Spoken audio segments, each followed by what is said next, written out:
종료주일 예수님께서 예루살렘 입성하시고 월요일 날 뭐 하셨는지, 화요일 날 뭐 하셨는지, 수요일 날은 잠잠하셨고, 목요일 날 최후의 만찬, 성만찬을 우리가 이제 하게 되고요.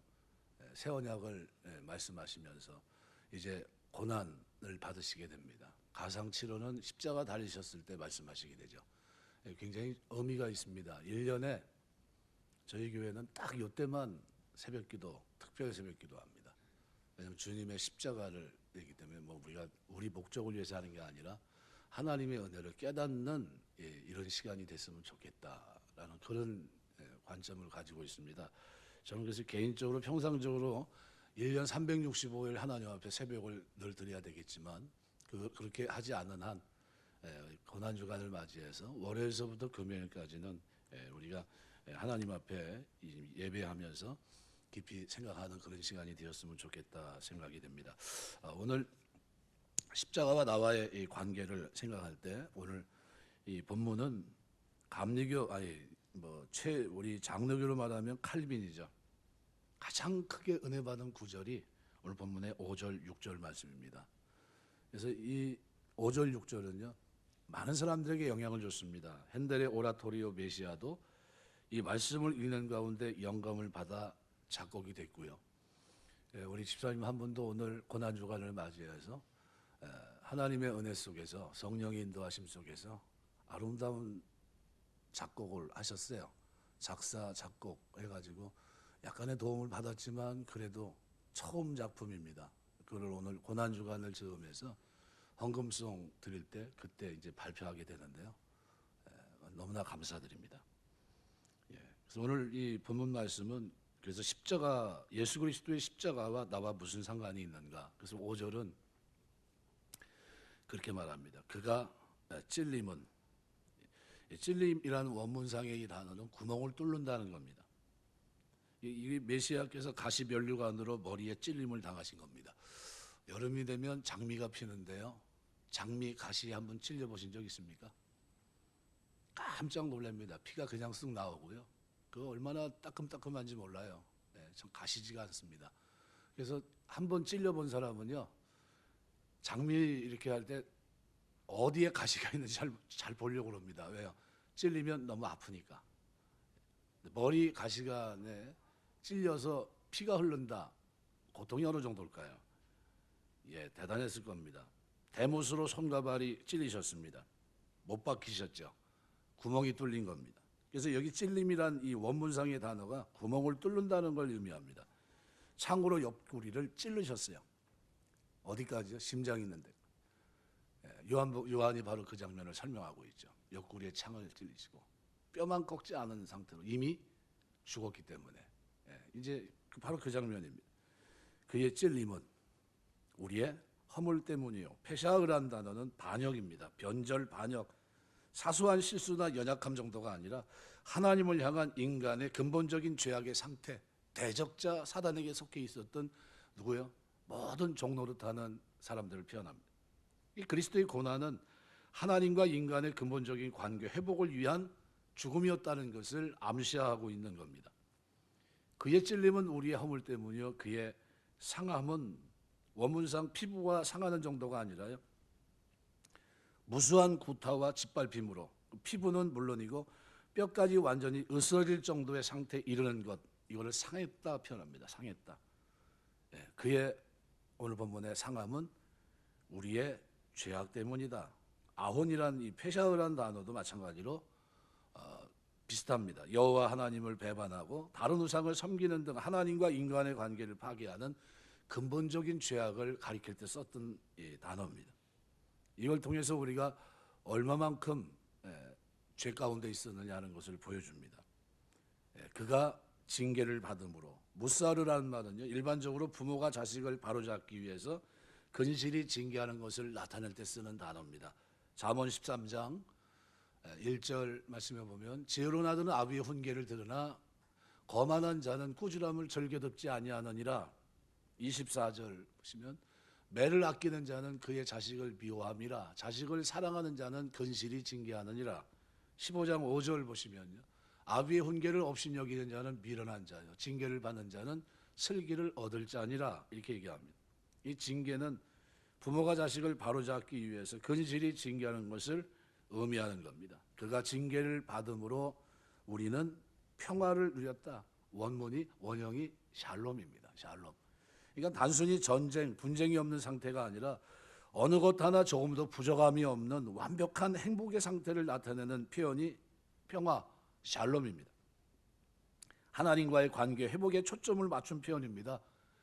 하나님의 십자가가 없이는 우리가 어떻게 해요? 하나님의 자녀가 될 길도 없고요. 예수 그리스도의 십자가를 통해 우리는 평화를 누리게 된 겁니다. 인간은 본래 자신의 직접 하나님의 징계를 받고 그 잘못된 것으로부터 돌이켜야 됐습니다. 그러나 그 징계의 대가는 죽음일 수밖에 없었기 때문에 하나님의 징계를 직접 받고 하나님께로 나아갈 수 있는 길은 사실상 없어요.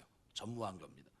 그런데 그리스도께서 하나님께 징계를 받음으로 누구를 위해서요? 나를 위해서, 나 때문에, 그죠? 나를 위해 하나님의 징계를 받으면서 인간은 하나님의 뜻에 따라 돌이킬 수 있게 되었고 자신의 죄악의 문제를 해결하고 하나님과 온전한 관계의 회복을 바라볼 수 있게 된 겁니다. 이게 평화예요. 샬롬.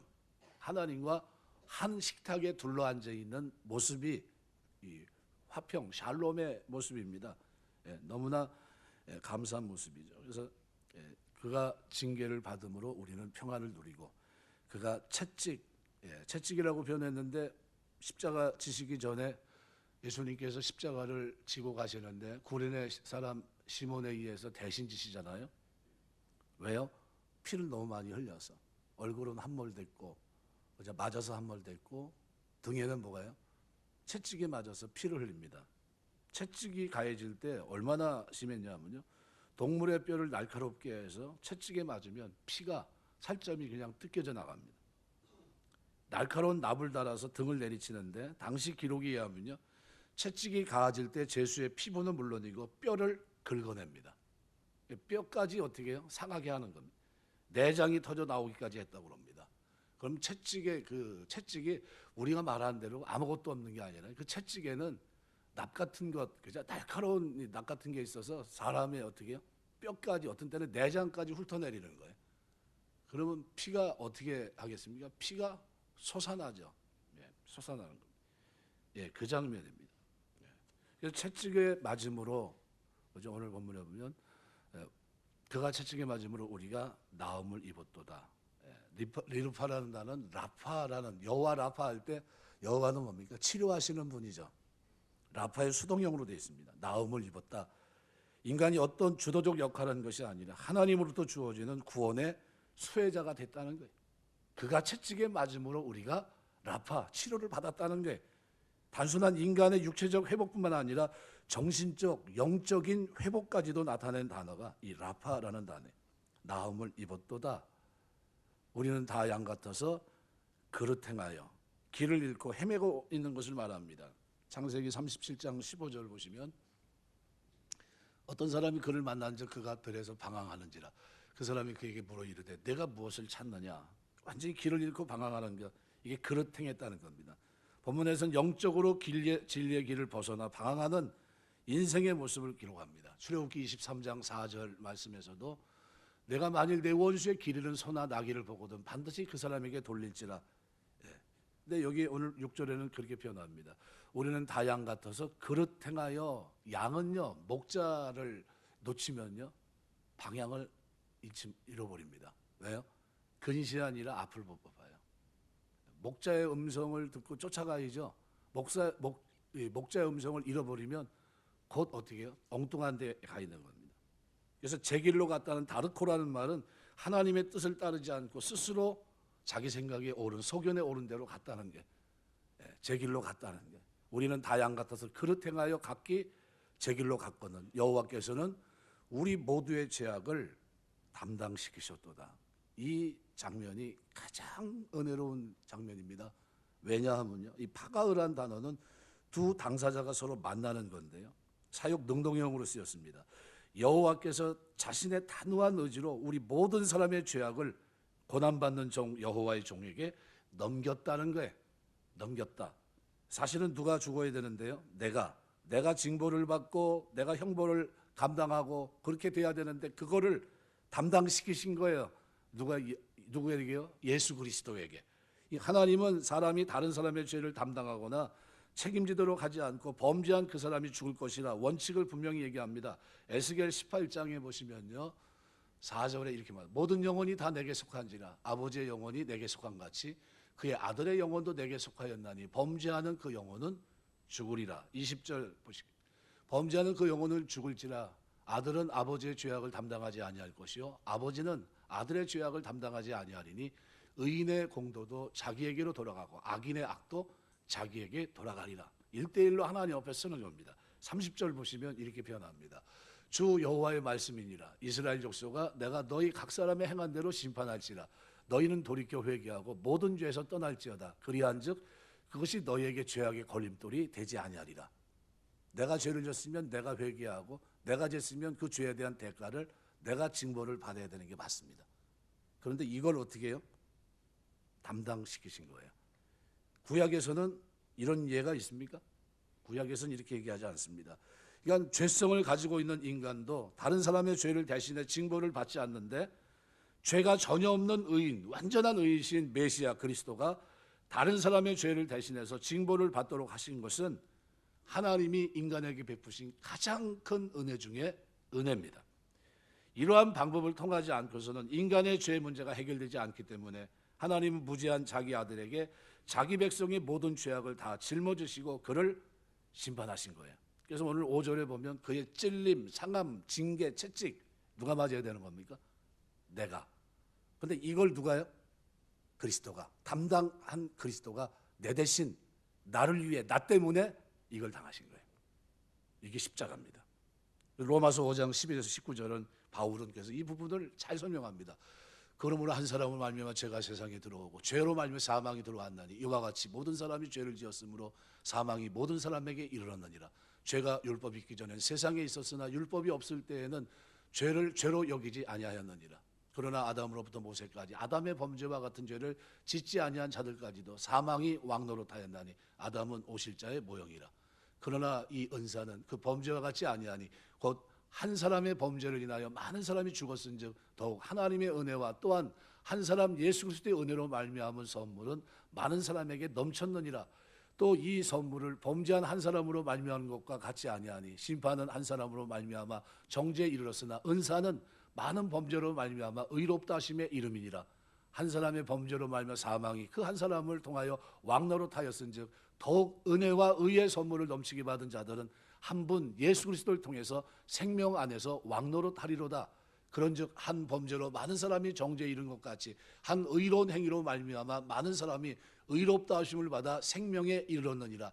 한 사람이 순종치 아니함으로 많은 사람이 죄인인 것 같이 한 사람이 순종하심으로 많은 사람이 의인이 되리라. 담당하신 거예요. 십자가에서 내가 죽어야 되고 내가 징벌을 받아야 되는 이것을 누가요? 예수 그리스도에게 담당시키셨고요. 예수님이 그 길을 걸어갔던 겁니다. 그래서 오늘 본문은 예수님의 십자가는 첫 번째 나 때문이에요. 그가 찔림은 우리의 허물이 인하며 그의 상함은 우리의 죄악을 인함이라. 나 때문에 예수님께서 십자가 지셨어요. 담당시키신 그것을 감당해 내신 겁니다. 그래서 변화산에서 예루살렘에서 별세하실 것을 모세와 엘리야를 통해서 어떻게 해요? 호련히 변화된 가운데 말씀하시죠. 별세가 뭡니까? 죽음이에요. 담당시키신 그거를 상기시킨 겁니다. 내가 앞으로 가야 될 것이 뭔지, 그죠? 그거를 이제 설명한 겁니다. 베드로는 뭐라고 얘기합니까? 주여 여기가 좁사오니 여기다 조막셋을 짓고 하나는 주를 위해 하나는 모세를 위해 하나는 엘리야를 위해 짓고 여기 있으면 좋겠습니다. 그런데 예수님은 뭐라고 얘기합니까? 가야 될 길로 이제 갑니다. 하나님께서 담당시키신 그 길, 십자가의 길을 향해서 묵묵히 나아가십니다. 그리고 때가 되면 그 길을 향해서 이제 어떻게 해요? 예루살렘으로 올라가세요. 죽는 줄 뻔히 알면서 그 담당시킨 그 일을 감당하기 위해서 겟세마네 동산에서 통곡하며 기도하세요. 그리고 그 십자가의 길을 걸어가십니다. 그래서 제가 이제 그림을 하나 소개하려고 하는데요. 아마 전에 봤습니다. 18세기 독일의 경건주의 운동으로 널리 알려진 영적 지도자 진젠도르프라는 사람이 아마 저 그림, 아주 이탈리아 화가인 도메니코 페티가 그린 그림으로 알려져 있는데요. 에케 호모라는 작품인데요. 독일 뮌헨 바이에른 국립미술관에 아마 소장된 걸로 알고 있습니다. 전시됐는데 진센도르프가 은혜를 받은 그림으로 저걸 이제 보통 사람들이 이해합니다. 왜냐하면 그 밑에 이런 글귀가 되어 있는데요. 나는 너를 위해 목숨을 버렸건만 너는 나를 위해 무엇을 하고 있느냐라는 거죠. 여행 중에 그가 그 성화를 보면서 그리고 자신의 삶을 돌아봅니다. 나 때문에 십자가 지신 주님, 그 죽음 앞에 자신이 무릎을 꿇어요. 그리고 이제 다르게 살겠습니다. 그래서 진센도르프는 그림을 보고 고백합니다. 오랫동안 당신을 사랑했지만 당신을 위해 행한 것이 없었습니다. 앞으로는 당신이 이끄는 어떤 것이라도 행하겠습니다. 그리고 이제 변화된 삶을 살아갑니다. 이 진센돌프 이 사람이 모라비안 교회를 설립했고요. 모라비안 공동체라고 우리는 알고 있는데요. 전 세계에 걸친 선교운동과 경건운동을 일으켰고요. 특별히 감리교 창시자 요한 웨슬레가 배를 타고 건너다가 그 폭풍우 속에서 다 두려워 떨고 있고 자신조차도 두려움 속에 있는데 한쪽에서 한 공동체가 평안한 가운데 찬송하고 기도하는 무리를 보게 됩니다. 똑같은 예수 믿는 사람인데 어떻게 저럴 수 있을까 하고 그들에게 큰 감명을 받습니다. 바로 그들이 모라비안 공동체 사람들이었어요. 그리고 그들의 삶이 바뀝니다. 예수 그리스도께서 나 때문에 십자가 지시고 죽으셨다는 사실을 그들이 믿게 된 겁니다. 우리가 이 고난 주간은 쉽게 말하면 백업하는 시간이에요. 우리가 보통 데이터가 많으면 한번 밀어야 되지 않습니까? 이렇게 얘기해요. 컴퓨터를 여러분 다 하시니까 그럼 어떻게 해야 됩니까? 한번 밀어야 돼요. 1년에 한 번 딱 밀어야 되는데 언제 밀어야 됩니까? 고난주간 때 한번 미는 겁니다. 고난주간 때 내 삶을 한번 돌아보면서 내가 나를 위해 주님 십자가 지셨는데 나는 어떻게 사는가? 그 십자가의 은혜를 내가 경험하면서 나는 기대에 머무르고 있는가? 이걸 돌아볼 수 있는 시간이 이 고난주간입니다. 두 번째로 예수님은 나를 대신해서 십자가 지셨어요. 내가 져야 될 십자가를 예수님이 대신 지신 겁니다. 하나님은 사랑의 하나님이면서 동시에 공의의 하나님입니다. 공의로우신 하나님 반드시 죄를 벌하십니다. 그렇지 아니하면 하나님의 공의가 땅에 떨어질 수밖에 없습니다.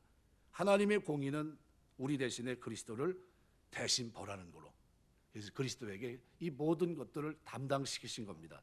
예수 그리스도가 내 대신 나를 대신해서 십자가를 지신 겁니다. 오늘 본문은 우리에게 분명히 가르쳐줘요. 하나님 아들 독생자 예수께서 우리의 죄에 대한 벌을 담당시키셨다고. 그의 찔림, 그의 상함, 그의 징계, 그의 채찍은 다 누굴 때문인가? 나 때문에. 그가 그렇게 했기 때문에 우리의 허물, 죄악, 우리가 평화를 누리고 나음을 받은 겁니다. 이것을 오늘 본문에서는 우리는 양 같아 그릇 행하여 제 길로 갔는데 여호와께서는 우리 모두의 죄악을 그에게 담당시키신 거예요. 하나님의 주권적인 사랑으로, 주권적인 은혜로 오늘 우리를 부르신 겁니다. 어떤 마을에 쌍둥이 형제가 살고 있었는데 형은 착하고 동생은 망나님. 어느 날 갑자기 동생이 찾아왔는데 피투성이 돼서 형을 찾아와요. 형 내가 살인을 했습니다. 경찰이 쫓아오고 나를 어떻게, 나는 살고 싶은데 방법이 없을 것 같아요. 어떻게 좀 해봐요 형. 소리를 들은 형이 동생의 옷을 바꿔 입습니다. 피 묻은 옷을 벗기고 자기 옷을 입었어요. 그리고 좀 이따 경찰이 들이닥치면서 잡혀갑니다. 일사천리로 재판이 진행됐고 피 묻은 옷은 증거로 채택이 되면서 사형 언도를 받고 그 자리에 즉결 처분됩니다. 근데 동생은 자기 때문에 형이 죽을 거라는 생각은 알고 있었지만 양심의 가책에 그래도 숨어 있다가 이제 드러나요. 자기 형, 의로운 형이 대신 죽는다는 사실에 괴로워서 견딜 수 없어서 찾아갑니다. 그런데 이미 상황은 끝났어요. 이제 집행이 된 겁니다. 자기를 기다리고 있었던 것은 형이 아니라 형이 마지막으로 쓴 편지 한 장이었어요. 편지의 내용이 이겁니다. 사랑하는 내 아우야, 나는 이 죽음을 진정으로 기뻐한다. 나는 내가 나보다 훨씬 더 많은 능력을 가지고 있다는 사실을 알고 있다. 부디 나 대신해서 나의 옷을 입고 나의 삶을 대신해서 깨끗하게 살아다오. 그렇다면 내가 살아서 남길 수 있는 것보다도 훨씬 더 많은 훌륭한 업적을 내가 내 대신 남길 수 있을 것이라 나는 확신한다.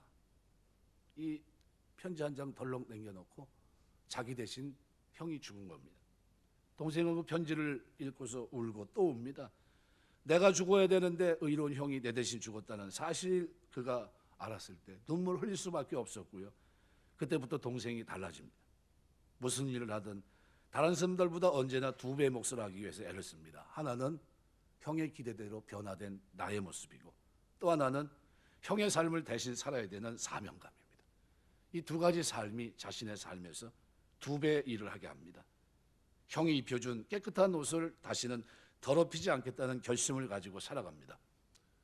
사랑하는 성도 여러분, 우리가 바로 그런 사람들이에요. 예수께서 나를 대신에 담당시키신 겁니다. 하나님의 사랑이 확증된 거예요. 우리 주님께서 우리의 더러운 옷, 피 묻은 옷을 대신 입으셨어요. 내가 받아야 될 징벌을 받으신 겁니다. 징벌을 받다 죽어 마땅한 우리가 죽었어야 되는데 내 대신 예수님이 십자가에서 죽으신 겁니다. 우리를 대신해 십자가에 못 박히셨습니다. 찔리셨습니다. 흘리신 보혈의 피로 우리를 깨끗이 씻어주십니다. 그리고 입혀준 옷이 의의 옷, 거룩한 옷, 영광스러운 세마포 옷, 흰 옷을 우리에게 입혀주신 겁니다. 사랑하는 성도 아무개야, 나의 십자가 죽음을 결코 헛되이지 아니하도록 내가 내게 입혀준, 내가 십자가 지고 죽기까지 흘렸던 이 보혈의 피를 통해서 물과 피를 쏟아내면서 너를 살려준 이 은혜를 잊지 말라는 거예요. 거룩한 의의 옷을 입고 깨끗한 삶, 거룩한 삶을 살아다오. 다시는 더러운 모습을 보이지 않기를 원한다. 너의 변화된 모습과, 그리고 누굴 위해서요? 나를 위해서. 우리 주님께서 나를 대신해 십자가 지셨다는 사실을 깨닫는 사람은 이제 내가 다시는 범죄하지 아니하니라.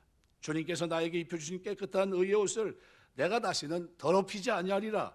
이런 거룩한 결심이 있어야 될 줄 믿습니다. 그래서 고난주간은요, 백업을 해서 한번 밀어봐야 돼요. 나는 이렇게 살 마음가짐을 가지고 있는가? 또 이 삶을 금년 1년간 또 살아낼 자신이 있는가? 그렇다면 기도로 하나님의 도움을 구해야 됩니다. 세 번째로 예수님은 나를 위해서 십자가를 지신 겁니다. 그가 징계를 받음으로 우리가 평화를 누리고 참된 샬롬을 우리가 누리게 됐어요. 그가 채찍에 맞음으로 우리가 치료를 받은 겁니다. 상처가 아물어진 거예요. 영적, 육적 모든 필요를 채워주신 겁니다. 예수님이 십자가 지심으로 말미암아 우리가 평화를 얻게 됐어요. 부활하신 주님이 제일 먼저 한 것이 뭡니까? 네, 바로 평안하뇨? 물어보세요. 진정한 평안을 선포하신 겁니다. 예수님이 십자가에 달리심으로 말미암아 나음을 입게 됐습니다. 나를 사랑하사 나에게 용서와 사랑과 구원을 베풀기 위해서 예수님은 십자가 지셨다는 사실을 오늘 우리가 고난주간을 앞두고 있는 우리가 잊어서는 안 됩니다. 예수님이 십자가 지심으로 말미암아 나는 죄에 대해 상관없는 사람이 됐습니다. 더 이상 우리의 죄 때문에 어떻게 해요? 정죄할 수 없어요. 이것이 우리의 은혜입니다. 미국 서부 개척 시대 백인들이 인디안을 쫓아내기 위해서 인디안이 살고 있는 마을 주변에 불을 지릅니다. 넓은 평야 수수밭뿐만 아니라 옥수수밭이 뭐고 다 불길이 붙었어요. 불길이 마을 쪽으로 다가옵니다. 한두 시간 후면 마을까지 번질 겁니다. 어떻게 할 방법이 없어요. 그때 인디안 노인이, 지혜로운 삶의 경험이 많은 나이 많은 노인이 이렇게 얘기합니다. 꿈을 대지 말고 살고 싶으면 마을에서 100발자국 떨어진 곳에 둘러서 불을 질러라. 운동장 크기만큼 크게 불을 질러라 얘기합니다. 왜 그랬을까요? 젊은이들은 노인의 말에 무조건 순종해서 불을 질렀습니다. 불이 먼저 오른 거예요. 그리고 불을 어떻게 해요? 먼저 경험하면서 그 불이 지나가고 난 다음에 불이 붙을 수가 없으니까요. 불탄 자리에 올라타서 다 살아나게 돼요.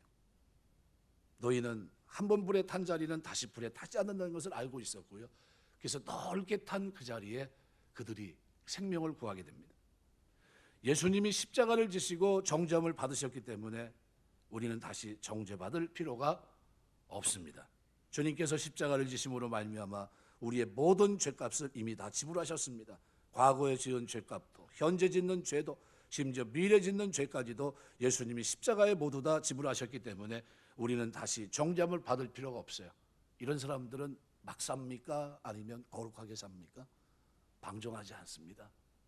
이 은혜가 어떤 은혜인지 알기 때문에, 그렇죠?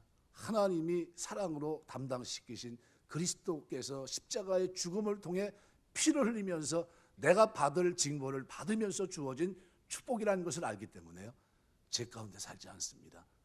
절대로 자기 멋대로 그렇게 허랑방탕한 생애를 살아갈 수가 없어요. 구원의 은혜를 욕되게 할 수 없습니다.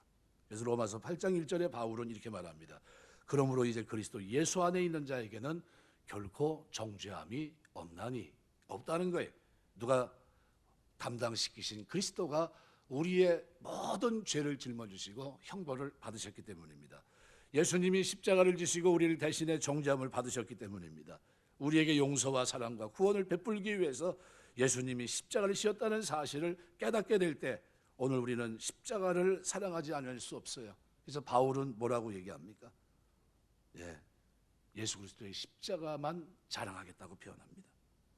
고난주간을 통해서 우리가 이 사실을 다시 한번 깨달으면서요, 우리의 삶을 돌아볼 수 있는 귀한 은혜가 있기를 주의 이름으로 축원합니다. 말씀 맺겠습니다. 예수님의 십자가가 나와 무슨 관계가 있느냐? 하나님께서 그리스도에게 담당시키지 않으셨다면 우리는 영원히 영벌을 받고 죽었을 겁니다. 근데 그 징벌을 예수님께서 담당하셨어요. 담당시키신 대로 죄가 없는 그분이, 구약에서는 어떻게 해요? 자기 죄를 자기가 담당해야 되는데, 그런데 담당시킨 적이 한 번도 없던 그 하나님이 죄가 없는 그리스도를 이 땅에 보내셔서 인간의 모양으로 보내시고 그 죄를 우리가 받을 징벌을 받으셨습니다. 어떤 징벌입니까? 나 때문에, 그리고 나를 위해서, 내 대신 나를 살리기 위해서 십자가를 담당하셨던 겁니다. 이것이 고난주간이에요. 그래서 고난주간은 그래서 어떻게 해요? 성례를 통해서 하나님 앞에 나갑니다. 성례라는 단어 자체가 뭡니까? 감사예요. 감사.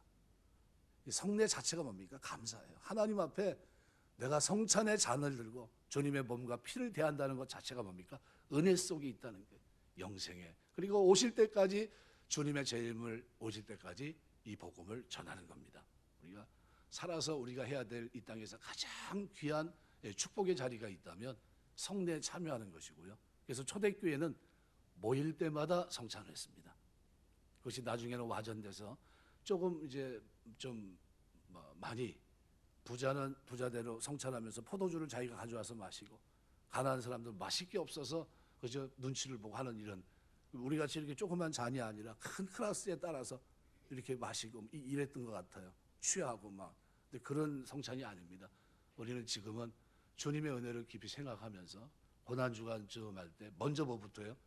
십자가의 은혜를 생각하면서, 주님이 하나님이 담당시키신 그 은혜가 아니었다면 내가 결코 하나님과 평안을 누릴 수 없고 내가 나음을 받을 수 없었는데 이것을 주님께서 하셨구나.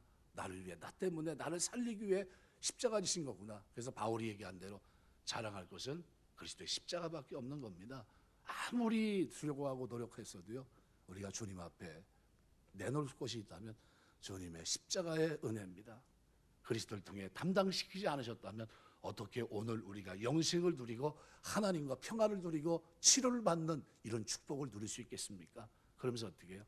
마땅히 해야 될 걸음을 우리가 걷는, 이것이 오늘 우리의 은혜인 줄 믿습니다. 살아가면서 주님의 이 복음을 여러분 마음속에 새기시고 이 은혜를 깊이 묵상하는 한 주 되시길 주님의 이름으로 부탁드립니다. 기도하겠습니다.